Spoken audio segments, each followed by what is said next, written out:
You know, when people talk about no good deed going unpunished, I used to think it was just cynicism. Bitter talk from someone who had a bad day. But now, after everything, I realize that phrase was probably invented for people like me. For the ones who gave and gave until their generosity became the perfect weapon, used to turn them into a scapegoat. My life, as I knew it, was utterly destroyed. My career, my marriage, my reputation, all of it crumbled, not under the weight of some hidden secret or a terrible mistake I made, but because a young woman, someone I had loved and raised like my own, decided that crafting a compelling lie was her ticket to success. And the hardest part? Watching everyone, even those closest to me, believe it. Chloe came into my life when she was 8. Her biological mother had passed away when she was a toddler, and by the time David and I met, Chloe had already bounced between 3 different schools, gone through a string of live-in nannies, and exhibited more than a few behavioral issues that even David couldn't ignore. But when I looked at her, I didn't see a problem child. I saw a hurting kid, a scared little girl who had lost more than she could comprehend, just desperately trying to find her footing again. I married David 2 years later. Our blended family wasn't always a fairy tale. Chloe didn't warm up to me overnight, she never called me mom, which I truly didn't expect her to. But slowly, gradually, there were small victories. She'd let me braid her hair. She'd sit by my side for comfort when she had nightmares. She even let me help her with her math homework, which, for a 10-year-old, felt like a monumental step. By the time she turned 13, I truly believed we were on the right path. We weren't best friends, no, but I thought she trusted me. I really did. Her teenage years were difficult. I'll admit it. She pushed boundaries, tested limits. She had a strange talent for twisting facts, always just enough to cast herself as the victim in any situation. Still, I gave her space. I went to therapy sessions with her. I devoured every book I could find about parenting grieving children. When David worked long hours, I was the one showing up to school meetings, cheering at soccer games, and yes, picking her up from the principal's office after skipping class. By her senior year of high school, things had grown incredibly tense between us. She blamed me for David grounding her after some party incident, and from there, it was a downward spiral of silent treatments and passive aggression. I didn't even know she was applying to a public scholarship essay contest until my colleague, Mark, forwarded me the link. At first, I didn't recognize it. The title was something dramatic, like The Chains I Had to Break.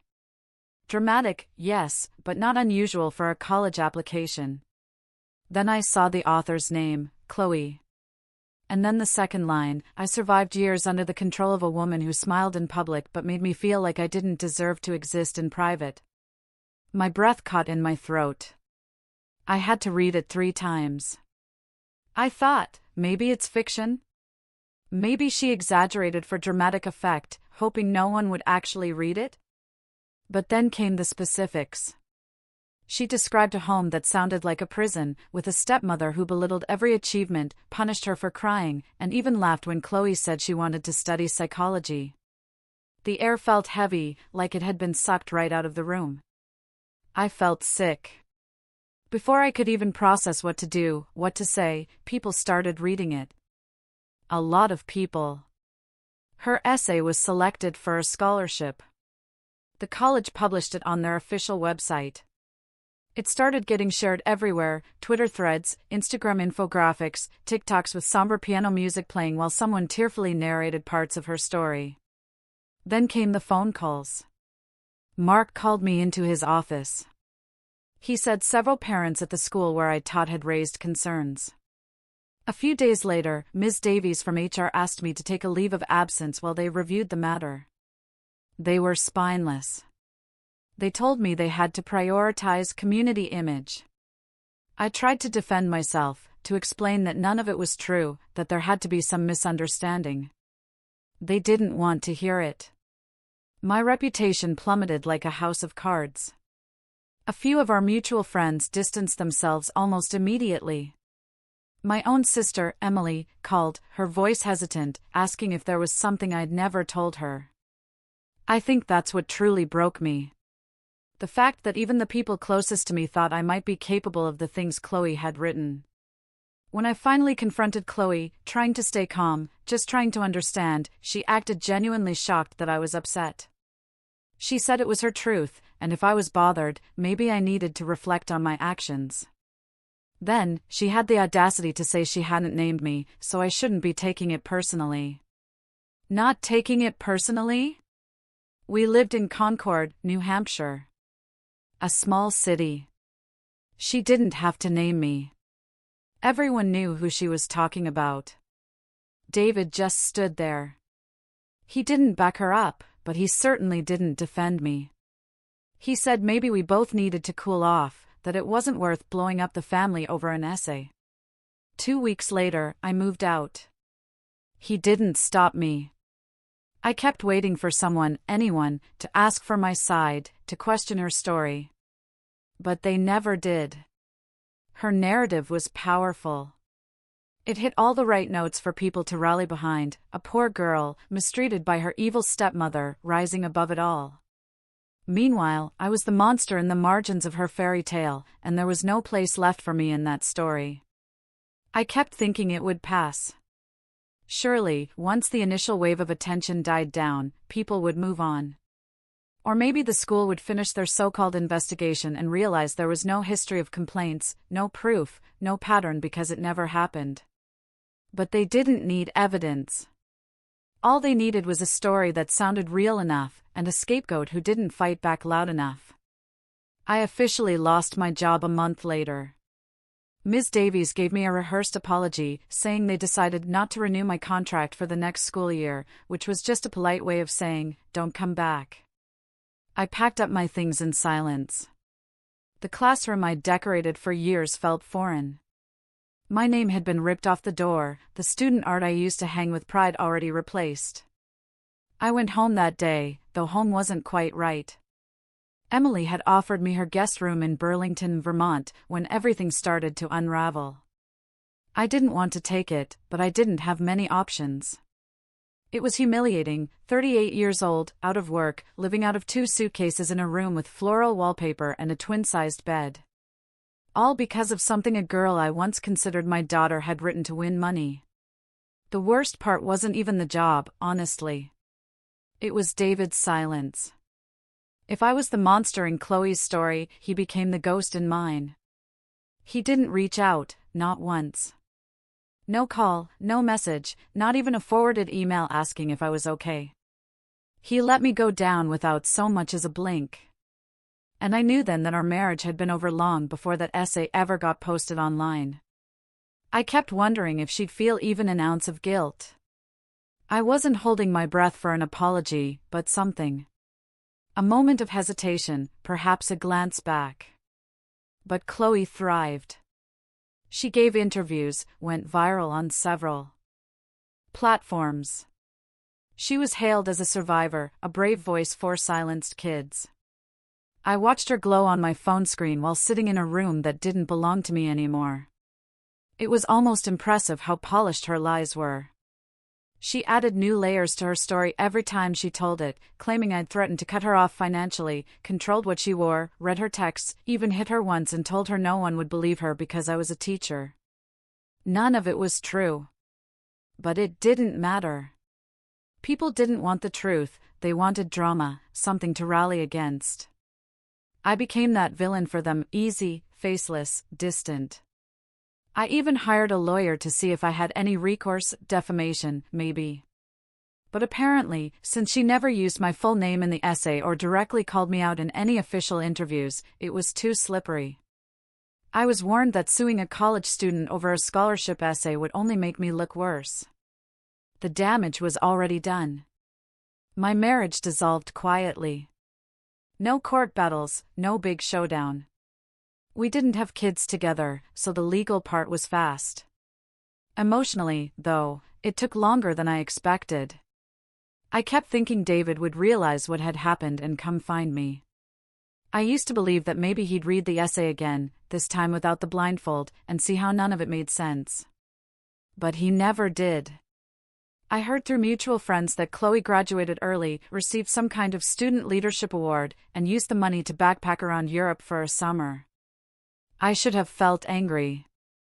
Instead, I just felt hollow, like she'd taken everything, my career, my marriage, my name, and then had the audacity to live happily ever after with it. The people who used to know me only halfway started to whisper again, this time in quieter tones. Some began to question if the whole thing was a bit too convenient. Jessica, an old coworker, reached out, saying she never fully believed the story but didn't want to say anything while things were sensitive. I didn't respond.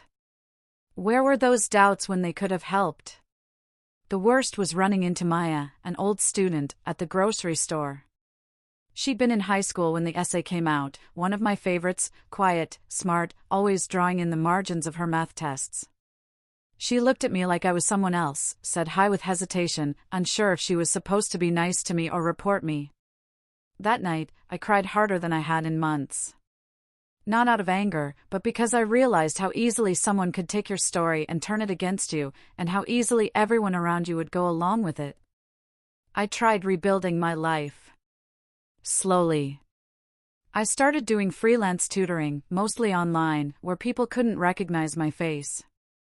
I stopped using social media. I focused on what I could control, my time, my space, the way I responded to things. It wasn't much, but it was something. And just when I thought I was finally starting to put it all behind me, after years of silence, Chloe came back. It started with an email. Short, casual, like nothing had happened. She said she was done with college. Said life hadn't exactly gone the way she thought it would. Said she had nowhere to go, no one to turn to. She wanted to meet. She wanted to talk. I stared at that message for hours. Not because I didn't know what to say, but because I already knew exactly what I was going to say. And it was going to be on my terms this time. The first time I saw her again was in a small diner in Manchester, New Hampshire, 2 towns away from Concord. I picked the spot on purpose, neutral, unfamiliar, out of the way. Somewhere nobody would recognize us. Somewhere I could walk away if I needed to and not feel eyes burning into my back. Chloe looked different. Not bad, not worse, just different. Her hair was shorter, her nails bitten down. She didn't have that smug glow she used to wear like a badge. She looked like someone who hadn't slept much. But I wasn't there to play sympathy games. She offered a smile that didn't quite reach her eyes and said it was good to see me. I cut her off. I told her to stop, to not pretend like we were catching up after a long trip abroad. I reminded her this wasn't a reunion, it was a meeting. And one where I didn't know her anymore. She said she knew. Said she just wanted to talk. Said a lot had happened. I asked her what, exactly, she wanted from me now, because I was done dancing around things. I told her I wasn't interested in playing the forgiving stepmother who opens her arms after being burned alive. She didn't try to cry, I'll give her that. But she did shift in her seat and look away when I brought up the essay. She claimed she didn't think it would go that far, that she never meant for it to blow up like it did, that it was just supposed to be for a scholarship. And then things spiraled. She admitted that once people started praising her, she didn't know how to stop. I told her that spirals don't happen without someone pushing them. She apologized, or tried to. It wasn't for what she did, it was for how it turned out. She said she never thought I'd lose my job, that she figured everyone would forget after a few weeks, that it would just be a one-time thing to help with tuition. I reminded her that I lost more than a job. I lost my home, my reputation, my marriage. I lost people I cared about who never even asked for my side. She nodded like she got it, but I don't think she ever really did. Finally, she said what she'd really come for. She had nowhere to go. David had moved out of state. Her college friends were just that, college friends. Her savings had dried up. She had no support system. She wanted to move back in with me, just until she got back on her feet. I leaned back in my seat, took a slow, deliberate breath. I had one condition. I told her if she wanted a place to stay, she would have to sit down in front of a camera and record a full, unedited confession. I told her I wanted her to tell the truth, that she made it all up, that she lied about being mistreated, that she used my name and role in her life as a tool to get money, and that those lies ruined a real person's livelihood. I told her she had to post it herself, on her own platform, with her face and her voice, and no editing tricks. And then, and only then, would we talk about whether she could stay in my spare room. She looked stunned, like she hadn't even considered that would be my price. She asked if I was serious. I told her I'd never been more serious in my life. She tried to reason with me, saying that doing that would kill her chances at future jobs, that people would call her a fraud, that she might lose the friends and contacts she'd made over the years. I asked her what she thought happened to my chances, my job, my friends, my dignity. I told her the truth was uncomfortable. That was the whole point. She said she'd have to think about it. I told her not to take too long, that I wasn't in the business of giving second chances to people who treated my life like a disposable narrative. We left without hugging, without any warmth at all, just a cold understanding that whatever fantasy she had of being welcomed back, it was dead on arrival unless she was willing to come clean.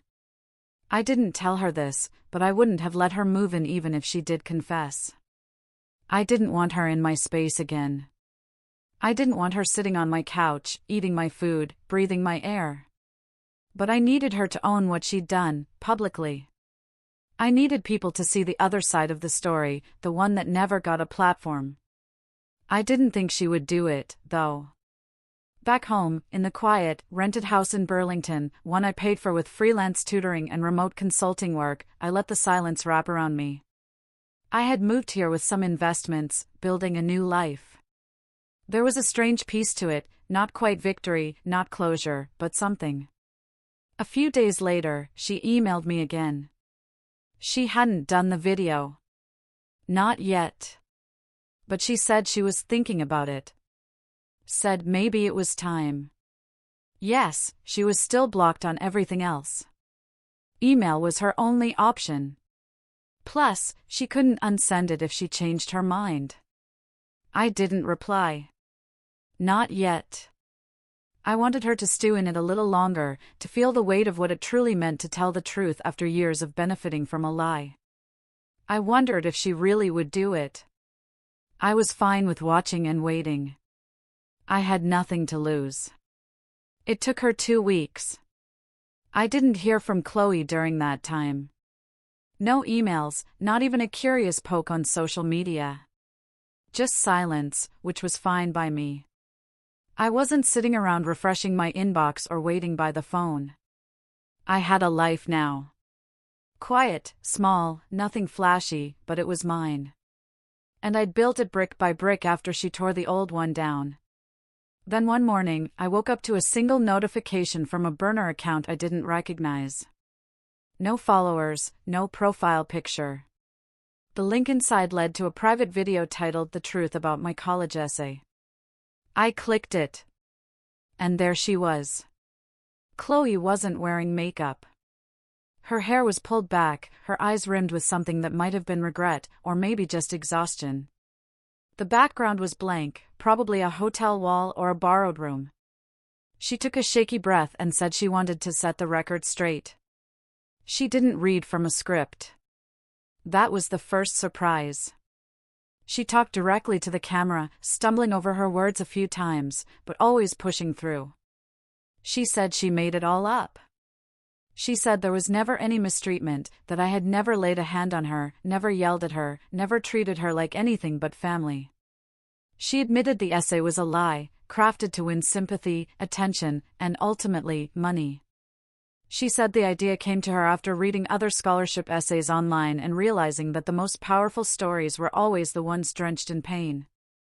She said she never expected it to go viral. That when it did, and interviews started coming in, she froze. She didn't want to disappoint people. Didn't want to lose what she'd gained. So, she kept the lie going. She talked about what it cost me, my job, my reputation, the friends who ghosted me, the family that stopped inviting me to anything. She said she saw it happening in real time and still said nothing. She said she hated herself for it. I didn't entirely believe her, not about the self-hatred anyway. By the end, she was crying. Not the loud, showy sobs of someone begging for forgiveness, just quiet, painful tears she didn't wipe away. She ended the video by saying she didn't expect people to forgive her, that maybe they shouldn't. But she said she owed me this, the truth. Finally, in her own words. I watched the entire thing once, then again, then again. And then I sent it to my old boss, to the school board that had voted to dismiss me without appeal, to a handful of the friends who had believed the worst without question, and to my lawyer just in case. I didn't respond to her right away. Not because I didn't know what to say, but because I wanted her to sit in that moment, the one where the truth finally echoed louder than the lie. She emailed again 3 days later. Said she had nowhere to go and had honored her end of the deal. Asked if she could come and stay. I told her no. I told her that a confession was not a ticket back into my life, that doing the bare minimum after years of damage wasn't something I was going to reward with free housing and emotional comfort. I told her that I appreciated the video, that I hoped it helped her find some peace, some redemption of her own, but that I was not her next step. I was not her refuge. She had made her bed, and she would need to lie in it. She thanked me. That was the first and last time she used those words. She said she understood. Said she was staying with someone from her college writing group for now and would figure things out from there. I didn't reply after that. A week later, the video went viral. Not as wildly as the original essay, but it gained traction fast. People shared it with outrage, with apologies, with anger at how quickly they'd believed a lie. Some posted long threads about how cancel culture was dangerous. Others praised her bravery for telling the truth, however late it was. A few even sent me messages.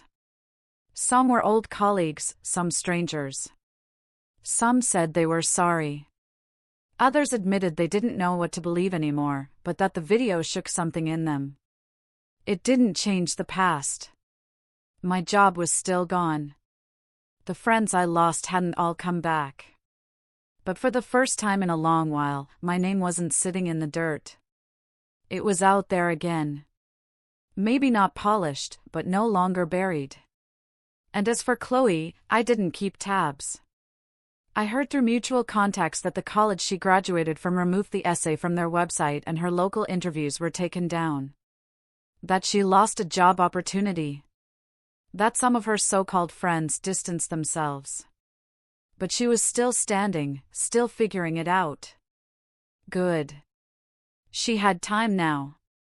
Time to sit with the mess she made. Time to learn what it really meant to rebuild from nothing. I hope she uses it well. That video Chloe posted, it got more traction than I ever expected. At first, it was a slow ripple of shares and reposts, but then it hit a nerve with people. Comment sections filled with debates, arguments, and think pieces. Some called her brave, others called her a manipulator trying to clean up her image. I didn't say much at the time, didn't try to explain, didn't try to justify. But the confusion never really died down. I kept seeing one question over and over again: why would she suddenly come clean? People assumed she'd grown a conscience, or maybe she was afraid of being caught. Some said it was guilt. Others suggested maybe she was trying to launch a rebrand now that college was over and she wanted a clean slate. She came clean because I made her. I'd kept this part quiet, but the truth is, I recorded her. Not on purpose, at first. When we met at that diner, I had my phone out because I'd been jotting down a note while I waited. I never hit stop when she walked in. So, yes, it was on purpose.